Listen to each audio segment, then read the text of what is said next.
digital technology for really outside of communication as well, such as the internet in a sense, in a way. Tim, go for it. Probably need to stay connected with what's going on in the world. Like for example, finding like the whole incident in France, like the whole shooting. Like I didn't know anything about that until I got like updates from CNN. Yes. So I guess that's one thing that I definitely use. Of course. So you think it helps with, kind of makes you more knowledgeable to what's going on in the world, and it keeps you guys updated on news and whatnot, current events. Yeah.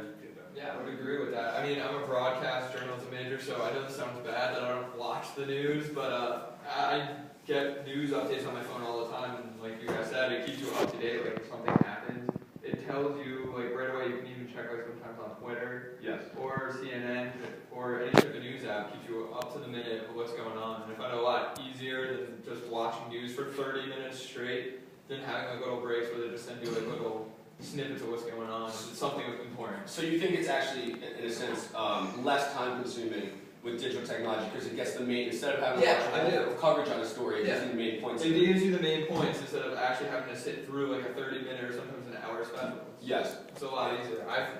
Yes. Anyone else want to elaborate about that? The main points are very important.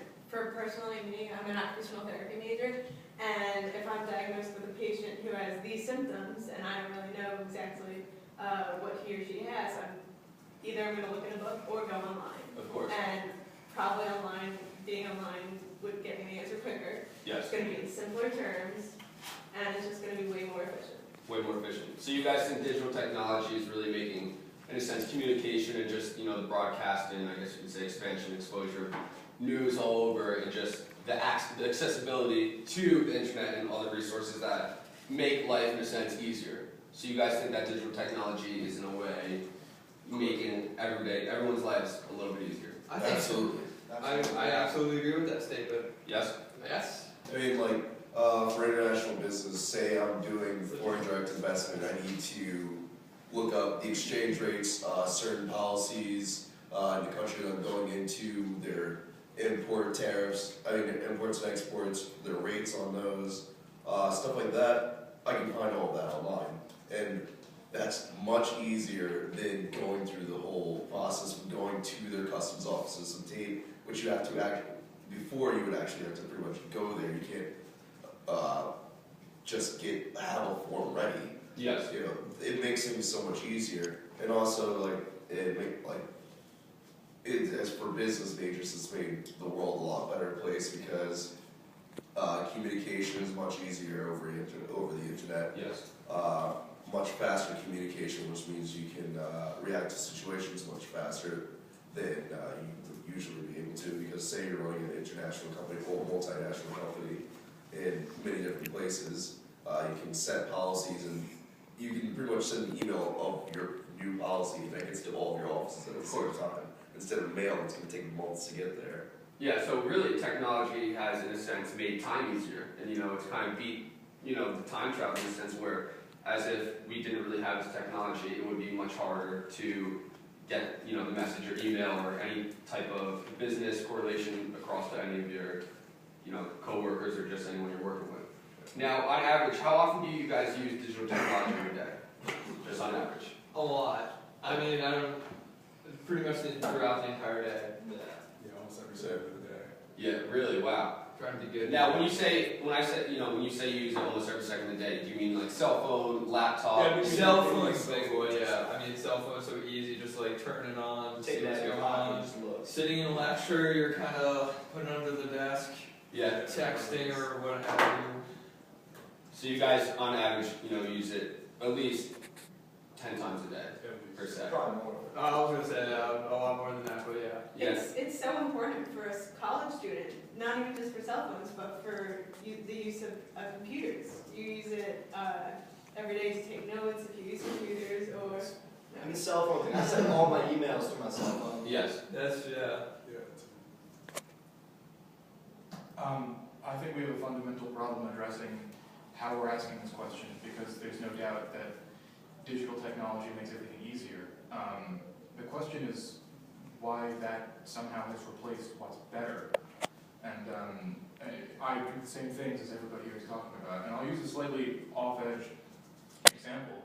I'm, aside from being a student, a part-time, like, Of course. summertime musician, Yes, of course. and we use digital technology to basically mimic real musicianship now.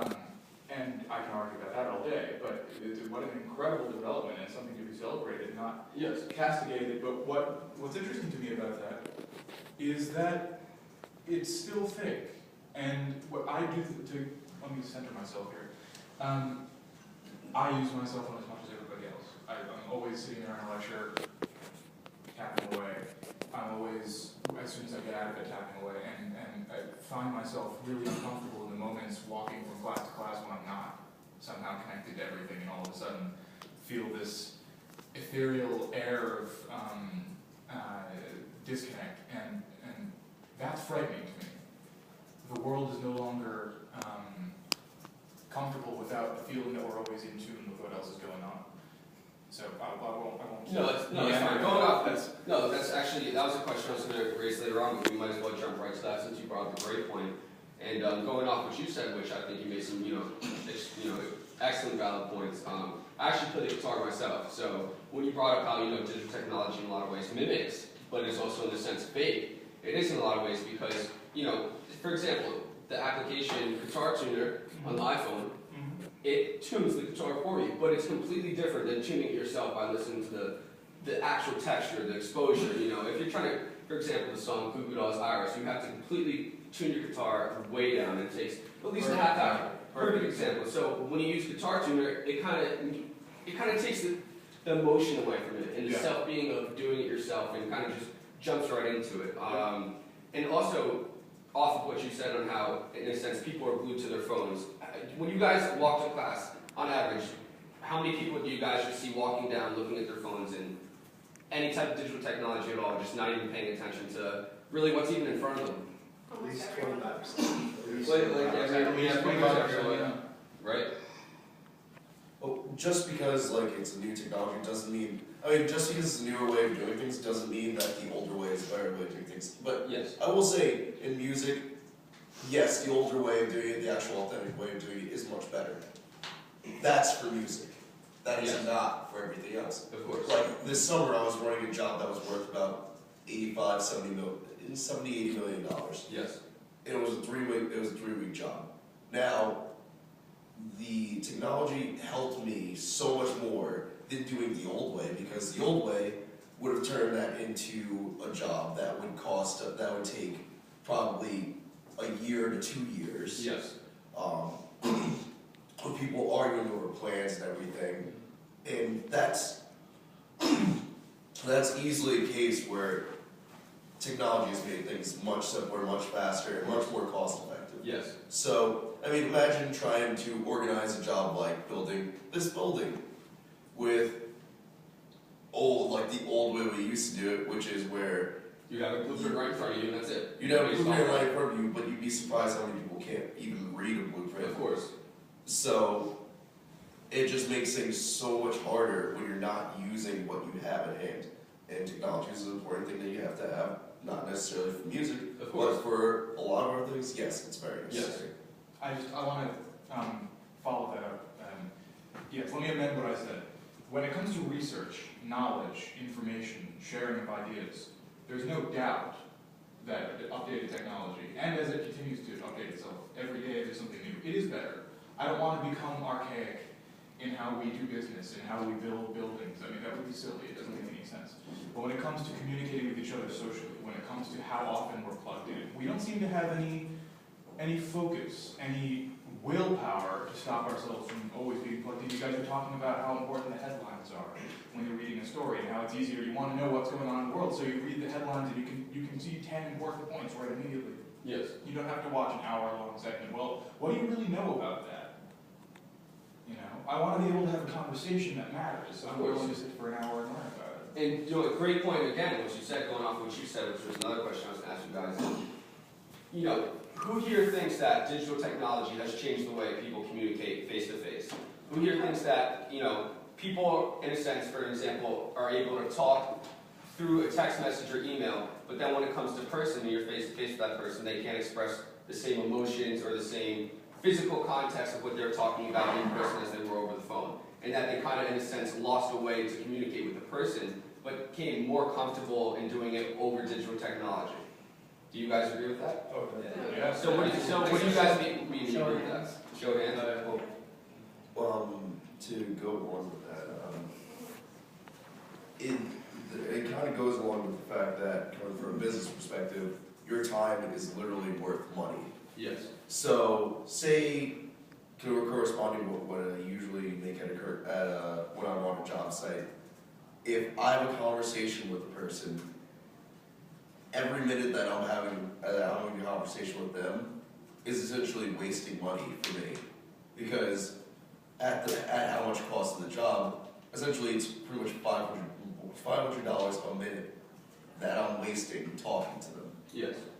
So I'm going to do it in the most efficient, fastest way possible. Yes. And that means that, yes, like it's been, say, in recent years, people are much more to the point with their conversations and what they say, instead of going roundabout and just kind of circling around and not actually getting to the point. Now it's much more of people will come out and say exactly what they mean, because they realize that their time is not worth it. Yes. Well, I think that from, certainly as you're an international business major, and just from a business and economic standpoint in general, that digital technology has definitely brought us into, it's revolutionized the way our economics and our economic society, our markets, and it really did, completely, revolutionize how economics and business are today. And yes, in a sense that being able to talk and email and get your point across to people who aren't even in the country, and you can't have that physical face-to-face conversation. But do you think that it still takes away from, if you were to meet with that person, say from China, who you guys are now collaborating, you guys are in a business meeting, or even anyone from, you could say, Canada, you don't think that it would take away, in a sense, from how you guys interact person to person rather than how you did via email? Actually, it enhances my experience a lot, because for IB, I know a thing that we usually do is we will, before we actually meet the person, we're going to set up a profile on the person. Okay. So say we're doing a standard negotiation, 5-on-5 negotiation. The standard thing that you will do is you will have, before the negotiation, you should be able to make up about a 20 to 30 page report on each person on the team. And a lot of your information is going to come from the internet. Yes. And so, yes, I'm not saying as far as a communication thing, I'm saying as it enhances your knowledge of that other person, which improves your communication. So you can say, hey, this person's more reserved, or this person's more progressive, and that affects how you communicate with that person. Now, coming kind of back to the original question, where one more time, a raise of hands of who thinks that digital technology, in a sense, is taking away from our face-to-face communication with people in our social conversations. If you could raise your hands really high, I'm asking who thinks that. Okay. Now, secondly, I'm going to follow that question up. When was the last time any of you guys had to have a conversation 30 minutes or longer with someone face-to-face? Last week I was doing a news package and I go around asking people questions about the Grammys. Okay, so you're saying last week was one time? Yeah. Okay, so based off that, we just had, our gentleman say that the last time he's had a conversation that's lasted more than 30 minutes with someone was a week ago. Now, when was the last time you had a conversation with someone that lasted over 30 minutes through, via a cell phone or any type of digital technology? Today? Well, that's a skewed question, because the way text message discussions actually go on. Now, it's kind of like an extended series of letters. Wouldn't you agree? If you read you read letters from people in the Renaissance or something, and so it's over a year they might exchange 12 notes. Yes, it takes a very, very long time, and each time they hear from the person, they've completely changed, really, in their views of what's going on. Well, over the course of 12 hours, you can have a whole discussion with somebody that in person would have taken about 15 minutes at the very most, Yes. and still would have been incredibly more compelling and deep in its quality. Yes, the convenience is important, but to get back to the question, there's an X factor. There's an intangible tonality that we have face to face with a person. It's not even just looking at them. It's the feeling of the presence of another human being that we can't escape, because we are really here. Any being that lives, anything that breathes, anybody that inhabits space